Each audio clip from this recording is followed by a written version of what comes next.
اب چادر اتار دو، سردی نہیں لگے گی۔ اور میں نے اس کا نام بھی با کمال انسانوں میں لکھ لیا۔ یہ جو کچھ نظر آ رہا تھا معمولی بات نہیں تھی، وہ تو سائنسدان تھا، اور اس کی سائنس کا کمال تھا کہ کمرہ آگ ہو گیا تھا، اور اس آگ کی تپش میں تو برداشت کر سکتا تھا، لیکن وہ خود بھی اسی کمرے میں تھا، اور لگتا تھا جیسے وہ خود بھی اس تپش سے متاثر نہ ہو۔ وہ خود بھی غور سے میری شکل دیکھ رہا تھا۔ اس کا خیال تھا کہ میں چادر پھینک کر آگ آگ چیخنا شروع کر دوں گا اور باہر بھاگ نکلوں گا، اور گرمی کے مارے میری زبان باہر نکل آئے گی۔ لیکن مجھے بھی شرارت سوچی اور میں نے چادر لپیٹ لی۔ کیا اب بھی سردی محسوس ہو رہی ہے؟ اس نے بغور مجھے دیکھتے ہوئے پوچھا۔ ہاں، سردی کم نہیں ہوئی، میں نے کب کپاتا لہجہ میں جواب دیا، اور ہاکو میری قریب پہنچ گیا۔ اس کی آنکھوں میں حیرت کے آثار تھے۔ کیا تم درست کہہ رہے ہو نوجوان؟ ہاں، تب پھر میرا خیال ہے تم ایک بہت بھیانک مرض لگ گیا ہے۔ لیکن یہ بھی ممکن نہیں ہے۔ وہ کون سا مرض ہے؟ میں نے پوچھا۔ زہریلی ہوائیں بعض اوقات انسان کے جسم کو حسیات سے عاری کر دیتی ہیں۔ تم جس قدر گرمی برداشت کر رہے ہو وہ عام آدمی برداشت نہیں کر سکتے، لیکن اگر تمہیں وہ مرض لگ جاتا تو تم سردی میں محسوس نہیں کر سکتے۔ اب بتاؤ میں کیا کروں؟ میں نے کہا۔ تم ذرا پھر سے ہاتھ دکھاؤ، اس نے کہا، اور میں نے اپنا ہاتھ اس کے ہاتھ میں دے دیا۔ وہ اس بار بغور میری نبض کا جائزہ لیتا رہا۔ دیوتاؤں کے لیے میرا امتحان نہ لو، تمہیں سورج کی قسم سچ سے بتا دو کہ تم کون ہو۔ وہ پریشانی سے بولا۔ تم کیسے مدبر ہو؟ میں تمہارے پاس اپنے مرض کے علاج کے لیے آیا ہوں، اور میرے بارے میں جاننے کے لیے تم بے چین ہو۔ کیا کہوں، تمہاری نبض تو چل ہی رہی ہے، تم انسانی خصوصیات سے آری ہو، قطعی آری۔ تو کیا تمہارے خیال میں عام انسان نہیں ہوں؟ یہ بھی تو نہیں کہہ سکتا۔ اوہ، میرا خیال ہے میرے مرض کی دوا تمہارے پاس موجود نہیں، مجھے کہیں اور جانے دو۔ میں کھڑا ہو گیا۔ اگر تم چلے گئے تو میں ساری زندگی کی خلش میں مبتلا ہو جاؤں گا۔ نہیں، میں تمہیں ایسے نہیں جانے دوں گا، تم ایسے نہیں جا سکتے۔ مگر میرا علاج؟ تم بیمار نہیں ہو، جا رہا ہوں میں نے غصیلے انداز میں کہا، اور وہ میری خوشامد کرنے لگا۔ اس نے جلدی سے لپک کر دروازہ بند کر دیا۔ سنو تو صحیح، میں تمہیں روکنے والا کون ہوتا ہوں، لیکن دیکھو اگر تم چلے گئے تو میں کسی کام کا نہیں رہوں گا۔ میں اس وقت تک سکون نہیں پا سکتا جب تک تمہارے بارے میں معلومات نہ حاصل کر لوں۔ اس طرح تم دوسروں پر بھی احسان کرو گے۔ بس جانے دو مجھے، میں نے کہا، اور صرف چند ساعت کے لیے۔ وہ بولا اور میں رک گیا۔ اس نے جب یہ بات محسوس کر لی کہ میں نے چند ساعت کے لیے اس کی بات مان لی ہے تو وہ دروازے کے پاس سے ہٹ گیا، اور پھر اس نے بڑی محبت سے کہا، بیٹھ جاؤ، صرف چند ساعت کے لیے بیٹھ جاؤ۔ اور میں نے اس کی بات مان لی۔ تب اس نے آگے بڑھ کر وہ برتن بند کر دیا اور اس کے نیچے سے شمع بھی ہٹا دی۔ پھر وہ ویسے ہی ساکتے دوسرے برتن کے نزدیک پہنچ گیا اور اس نے شمع اس کے نیچے رکھ دی۔ چند ساعت انتظار کرتا رہا، پھر برتن کھول دیا۔ اب کیا ہوگا میں سوچ رہا تھا۔ پھر میں نے حیرت انگیز طور پر کمرے کی فضا سرد ہوتے محسوس کی۔ برتن سے ہلکی ہلکی بھاپ اٹھ رہی تھی اور کمرے میں لہریں پھیلتی جا رہی تھی۔ میں دیکھا کہ وہ خود ایک کونے میں چلا گیا، اور پھر اس نے ایک خالی بوتل سے کوئی محلول نکال کر پیا اور موٹے کپڑے اپنے بدن کے گرد لپیٹنے لگا۔ اس نے صرف آنکھیں کھلی رہنے دی تھی اور بغور میرا جائزہ لے رہا تھا۔ کمرے کا درجہ حرارت نقطہ انجماد سے نہ جانے کتنے درجے نیچے ہو گیا تھا، اتنا سرد کہ انسانی زندگی ممکن نہ رہے۔ لیکن میرے لیے اس کی یہ کوشش بھی بے مصرف تھی۔ میں اطمینان سے بیٹھا رہا اور پھر اس کی دبی آواز میرے کانوں میں پہنچی۔ اب تمہاری کیا کیفیت ہے؟ نہ جانے تم کیا کر رہے ہو؟ اب بھی اسی حالت میں ہوں، میں نے بگڑے ہوئے انداز میں کہا، اور اس کی آواز بند ہوگی۔ چند ساتھ میں برا سا منہ بنائے بیٹھا رہا، پھر اٹھ کر کھڑا ہو گیا۔ اب تو جاؤں؟ تمہارے پاس میرا کوئی علاج نہیں ہے، میں نے کہا، اور وہ دوبارہ کھڑا ہو گیا۔ اس بار اس نے مجھے روکنے کی کوشش نہیں کی تھی، یوں لگتا تھا جیسے اسے سکتا ہو گیا۔ میں دروازہ کھول کر باہر نکلا اور پھر تیز تیز قدموں سے چلتا ہوا وہاں سے نکلا۔ تھوڑی دیر کے بعد میں اسی راستے پر چل پڑا جدھر سے آیا تھا، اور پھر میں جھیل کے پاس پہنچ گیا۔ جافوما میرا منتظر تھا، وہ ایک درخت پر چڑھا ہوا تھا، مجھے دیکھ کر درخت سے اترا۔ خیریت، یہاں کیا کر رہے تھے؟ میں نے پوچھا۔ اوہ، یہ بات مجھے معلوم نہیں تھی، اکثر لوگ یہاں نہانے نکل آتے ہیں۔ کوئی آ گیا تھا؟ ہاں، ایک محبت کا مارا جوڑا جسے تنہائیوں کی تلاش تھی۔ بہت خوب، پھر کیا ہوا؟ بس وہ یہاں رنگ رلیاں مناتے رہے اور جھیل میں نہا کر واپس چلے گئے۔ خوب، تو تمہارا وقت بھی برا نہیں گزرا، میں نے مسکراتے ہوئے کہا، اور فوما ہنسنے لگا۔ اس کی نگاہیں مجھے ٹٹول رہی تھیں اور اس سے رہا نہیں گیا تو بول پڑا، تم سناؤ، کچھ پتا چلا ہاکو کے بارے میں؟ ہاں، میں اس کا مکان دیکھ کر آیا ہوں۔ بہت خوب، کیا وہ گنجان آبادی میں ہے؟ ہاں، کوئی حرج نہیں ہے، ہم رات کے وقت وہاں چلیں گے۔ لیکن تمہارے بدن پر یہ چادر کیسے لپٹی ہوئی ہے اور تم نے کہاں سے حاصل کی؟ افسوس، تمہاری بستی کے ایک باشندے کی ہے، لیکن جائز طریقے سے نہیں حاصل کی، جس کا مجھے افسوس ہے۔ کوئی بات نہیں، ہم اسے ایسی بہت سی چادریں دے دیں گے۔ میں اس کے پاس ایک مریض کی حیثیت سے گیا تھا۔ اوہ، تو گویا اس سے تم نے ملاقات بھی کی؟ ہاں، میرے ہونٹوں پر مسکراہٹ پھیل گئی۔ یقیناً تم اس کی باتوں سے محظوظ ہوئے ہوگے، وہ بے حد ذہین انسان ہے۔ ہاں، وہ بہت ذہین ہے، میں نے اعتراف کیا، اور فوما خاموش ہو کر کچھ سوچنے لگا، پھر چند ساعت کے بعد بولا، بس تقدیر میرے اوپر مہربان ہے۔ کیوں؟ تم جیسا ساتھی مجھے مل گیا۔ مگر یہ تو بتاؤ، کیا ہاکو سے تم نے میرے بارے میں کچھ گفتگو کی؟ نہیں، یہ مناسب نہیں تھا۔ ہاں، ٹھیک ہی ہوا، اب مجھے بے چینی سے رات کا انتظار ہے۔ اور درخت کی طرف چلو، دیکھو کچھ لوگ آ رہے ہیں۔ اس نے دور دیکھتے ہوئے کہا اور میں نے اس کی تجویز سے اتفاق کیا۔ ہم دونوں درخت پر چڑھ گئے تھے۔ چند افراد جھیل پر آئے، یہ صرف مرد تھے۔ بہرحال وہ نہاتے رہے اور ہم خاموشی سے انہیں دیکھتے رہے۔ وہ واپس چلے گئے تو ہم درختوں سے نیچے اتر آئے اور پھر فوما نے کچھ درختوں سے پھل توڑے اور مجھے پیش کیے۔ اس کی آنکھوں میں شرمندگی کے آثار تھے۔ پھر وہ آہستہ سے بولا، انہیں قبول کرو سبوتا، بے شک میں اپنی بستی میں ہوں، لیکن تمہیں کچھ بتانے کی ضرورت نہیں ہوگی۔ تم جانتی ہو کہ میں جلا وطن ہوں۔ اوہ، ان باتوں پر غور مت کرو فوما، جب تم اقتدار حاصل کرو گے تو میری خاطر مدارت کر لینا، میں نے جواب دیا۔ پھر رات ہو گئی جس کا ہمیں بے چینی سے انتظار تھا، اور جب رات خوب گہری ہو گئی تو ہم دونوں چل پڑے۔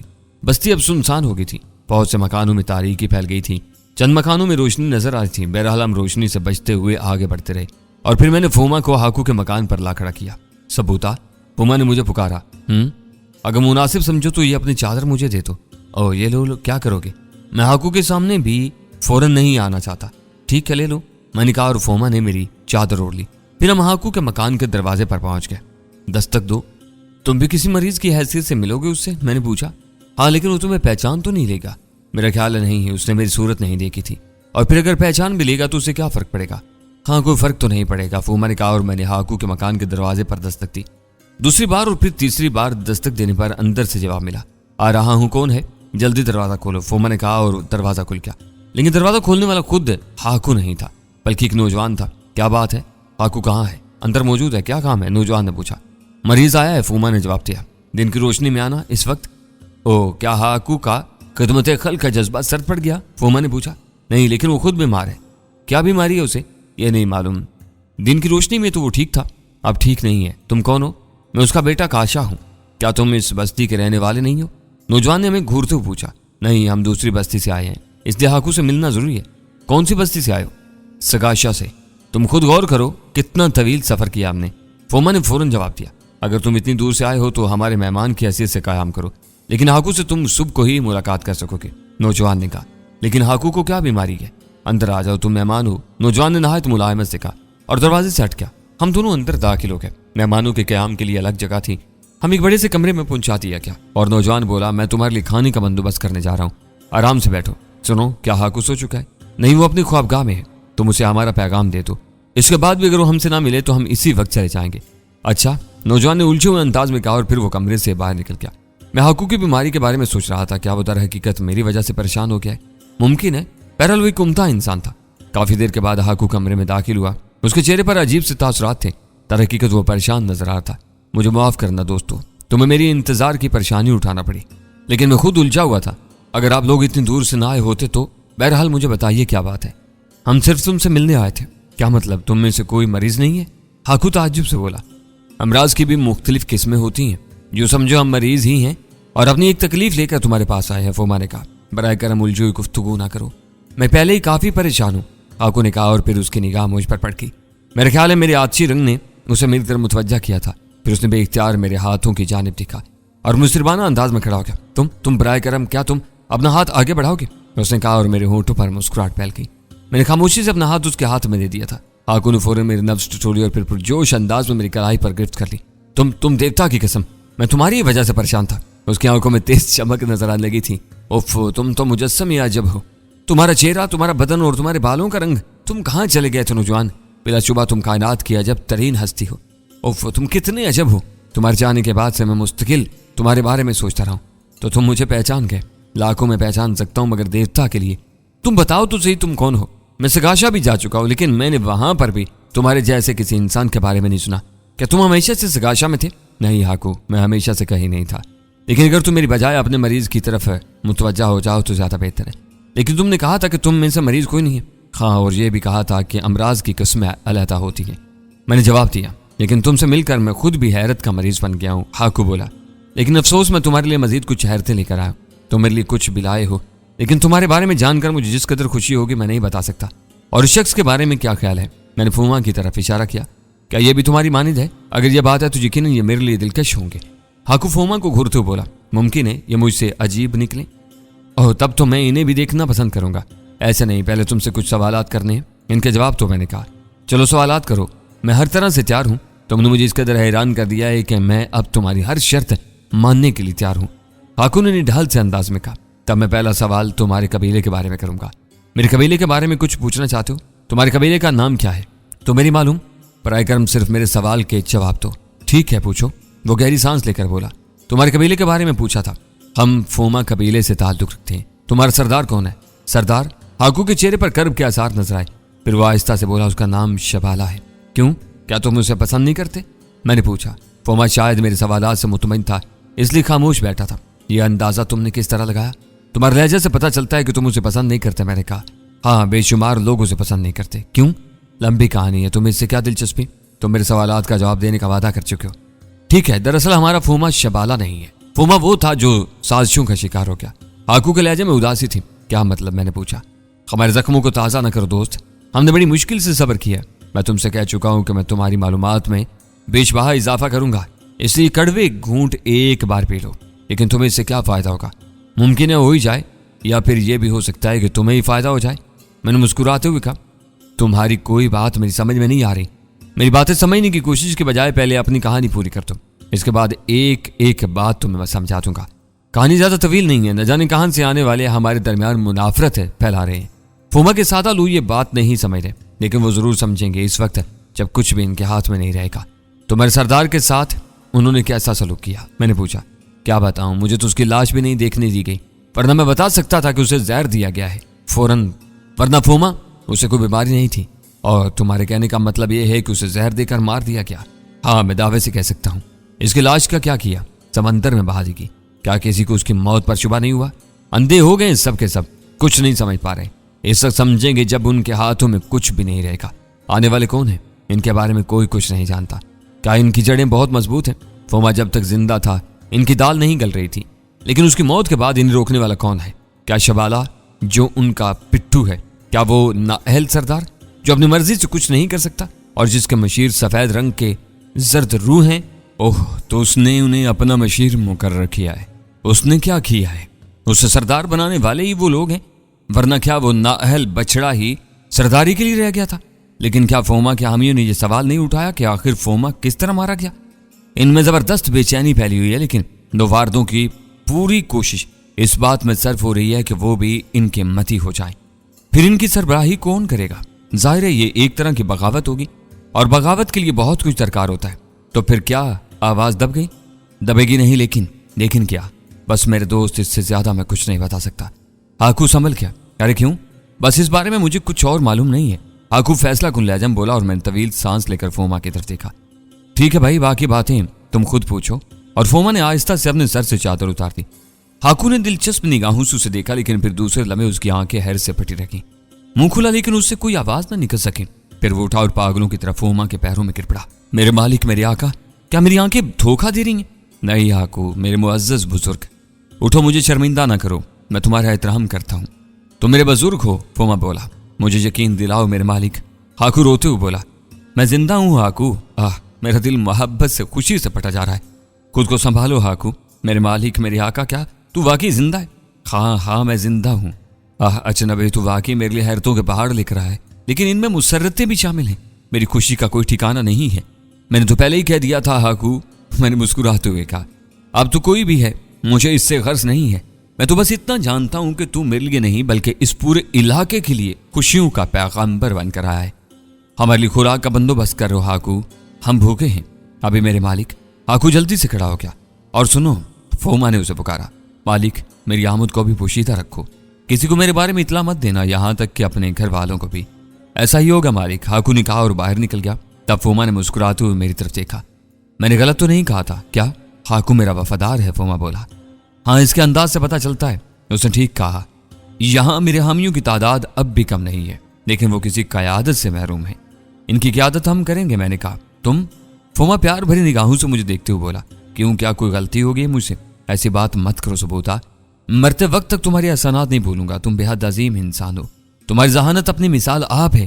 تم نے جس چالاکی سے ہاکو سے سوالات کیے اور اس کے خیالات معلوم کیے، میں اشش کر رہا تھا۔ ابھی تو بہت کچھ کرنا ہے، میں نے کہا۔ میں بھی کچھ کرنا چاہتا ہوں، فوما بولا۔ کیا؟ اگر تم ہمارے ساتھ رہے تو ایک دن میری حکومت مجھے واپس مل جائے گی۔ اوہ میرے دوست، میں تمہارے ساتھ آیا ہی اسی لیے ہوں کہ تمہاری حکومت واپس دلانے میں تمہاری مدد کروں۔ تب کامیابی میرے ساتھ ہے، فوما نے کہا۔ ہاکو نے ایک مخصوص جگہ آ کر بات ختم کر دی تھی۔ ہاں مجھے یاد ہے، اس سے اس بارے میں پوچھنا۔ ہاں، ابھی تو بہت سی باتیں کرنا ہے اس سے۔